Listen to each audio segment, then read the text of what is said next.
Good morning.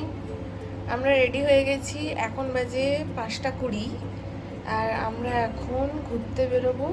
ওটিটিসির ticket কাটা হয়েছে বাসের। আমরা 6জন মিলে এখন যা যা আশপাশে ঘোরার জায়গা আছে সব বাসে চেপে ঘুরবো। তো চলো। আহা, বাইরে ভোরবেলার ওয়েদারটা দারুণ লাগছে। আর আমরা ভেবেছিলাম খুব গরম হবে, কিন্তু বেশ আরাম লাগছে এই ওয়েদারটায়। ঠান্ডা ঠান্ডা হাওয়া, আর খুব শীতও করছে না, গরমও লাগছে না, ঘামও হচ্ছে না। চলুন যাওয়া যাক। এবার আমরা টোটো করে যাব বাস স্ট্যান্ডে। আমরা এখন পৌঁছে গেছি পান্থনিবাসে। এখান থেকে বাসগুলো ছাড়বে। আমরা এখন বাসে উঠে গেছি, এবার বাস ছাড়বে। একে একে আপনাদের সব দেখাবো।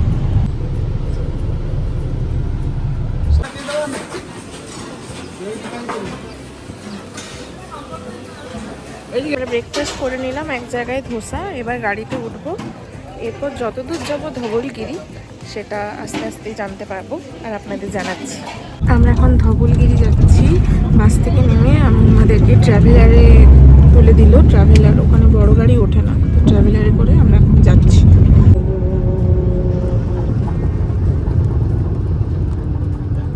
আমরা পৌঁছে গেছি ধবলগিরি, ধৌলিগিরি।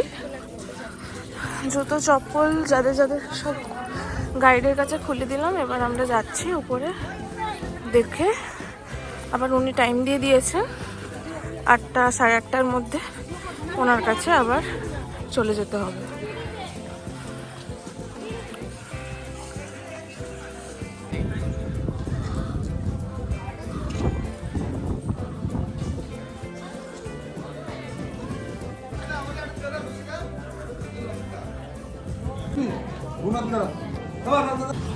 আমরা আবার বাস থেকে নেমে যাচ্ছি লিঙ্গরাজ টেম্পলের দিকে।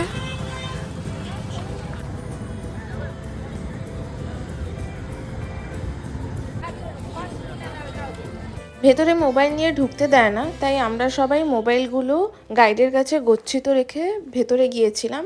দর্শন খুব সুন্দরভাবে হয়েছে, মন্দিরটা খুব সুন্দর, পুরোটা ঘুরে দেখে বেরিয়ে এলাম। আমরা বাস থেকে নেমে গেছি। এই পেছন থেকে অটো ছাড়ে উদয়গিরি খণ্ডগিরি যাওয়ার জন্য, কিন্তু সবাই ডিসাইড করলো অলরেডি আমরা এখানে ঘুরেছি আগে, তো কেউ আর উদয়গিরি খণ্ডগিরি যাবে না। আমরাও আর যেতে ইচ্ছে করছে না, যাচ্ছি না, কারণ সবার বয়স হয়েছে। আমার মায়ের কোমর ব্যথা, শাশুড়ি মার হাঁটু ব্যথা, ওই উপরে ওঠাটা খুবই কষ্টকর, আর বাবাদেরও বয়স হয়েছে, তাই আর যাওয়া হবে না। এখানেই একটু হাওয়া খাবো। এখানটা বেশ ফাঁকা ফাঁকা জায়গা। এই যে বেঞ্চে বসে আছে সবাই পেছনে, এখানে একটু গল্প করব, চা খাবো, তারপর আবার বাসে উঠে পরের গন্তব্যে যাব। এই যে বাবা শশা কিনে দিয়ে গেল, আমরা বসে বসে এখন শশা খাচ্ছি। প্রায় আধ ঘন্টা পর এখান থেকে বেরোবো। एरिया बहुत बड़ा एरिया, एक साथ एंट्री करवा देंगे। ओ मैडम जी इधर आइए। छोटी बिंदी की तरफ दिया इसका आगे। मैडम आइए जल्दी। বয়লারও বন্ধ করে রাখতে হবে। এখন বাজে 11:30। আমরা চলে এসেছি নন্দনকাননে।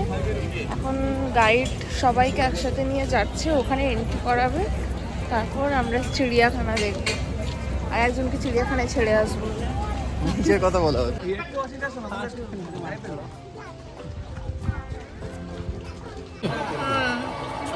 এখান থেকে আসবে না।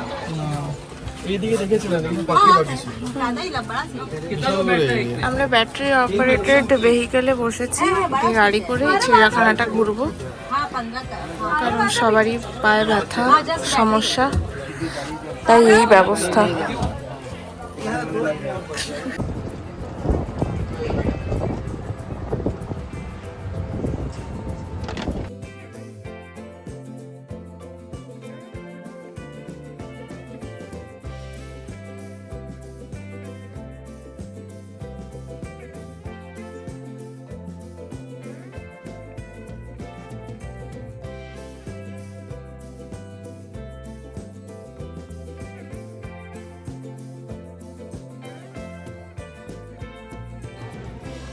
ইমু ইমু।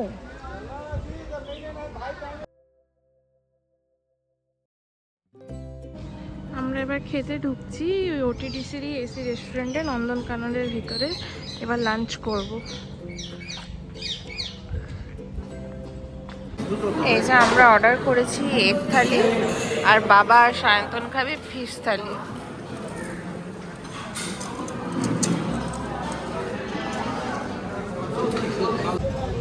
আমরা খাওয়া শেষ করে নন্দনকানন থেকে বেরিয়ে পড়েছি। এবার যাব কোণারক মন্দিরে, সূর্য মন্দিরের দিকে। কোণারক এখান থেকে প্রায় 100 কিলোমিটার, লাগবে প্রায় 2 থেকে 2.5 ঘন্টা। তো চলুন যাওয়া যাক।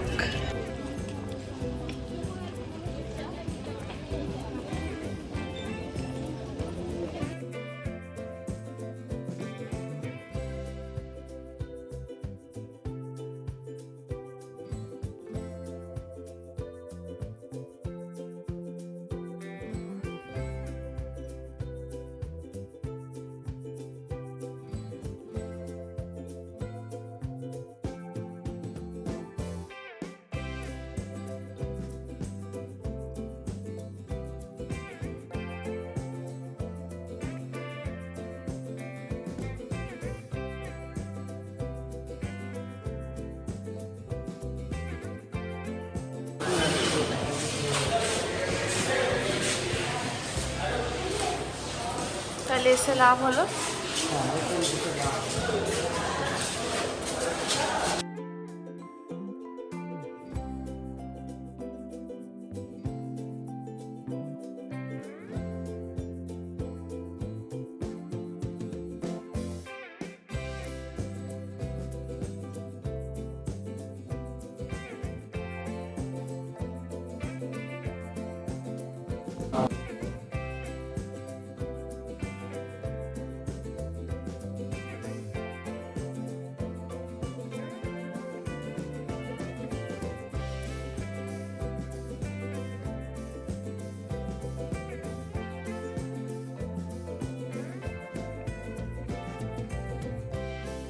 অনেক পুরনো। অনেক পুরনো। আমরা কোনার্ক টেম্পল দেখে বেরিয়ে এলাম। এখন প্রায় ভগ্ন দশা বলে ওই ভেতরে কাউকে ঢুকতে দেয় না, শুধু বাইরেরটায় যেতে দেয়। আর সুন্দর করে মিউজিয়াম করে দিয়েছে। আমি যখন আগে এসেছিলাম 15 বছর আগে ছিল না। এসি মিউজিয়াম প্লাস ওখানে 20 মিনিটের থিয়েটার শো টাইপের হয়, মানে পুরো কোনার্ক টেম্পলের গল্পটা দেখায়। তো সেটা দেখে আমরা বেরিয়ে এলাম ছবি টবি তুলে। আজ ওমেন্স ডের জন্য কোনার্কের ভেতরে এন্ট্রি ফ্রি ছিল। এবার আমরা যাচ্ছি চন্দ্রভাগা নদী আর রামেশ্বর টেম্পল দেখতে, তারপর যাব স্যান্ড আর্ট মিউজিয়াম, ওটাই আমাদের লাস্ট ডেস্টিনেশন। তারপরে যাব হোটেল।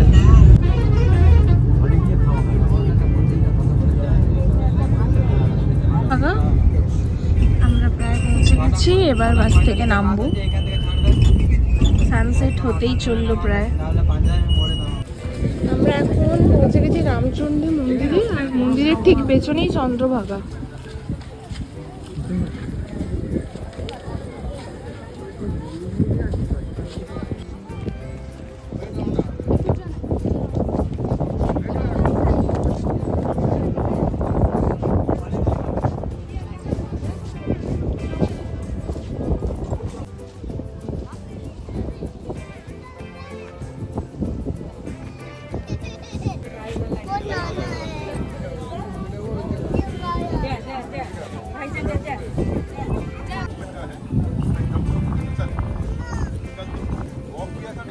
এখন আমরা চলে এসেছি sand art museum.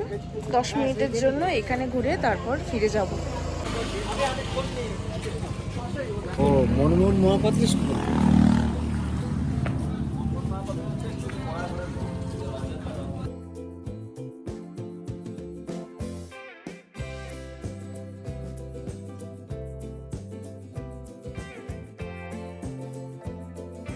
Hulk, Captain America, তারপর স্পাইডারম্যান, আর এটা ক্যাপ্টেন বর।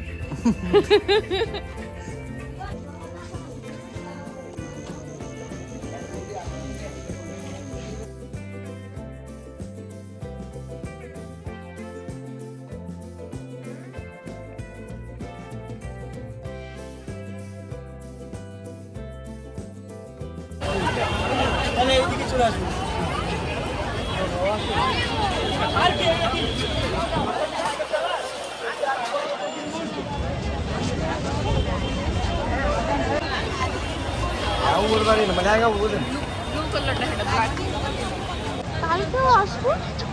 যাও আমি টাটা তো খাও।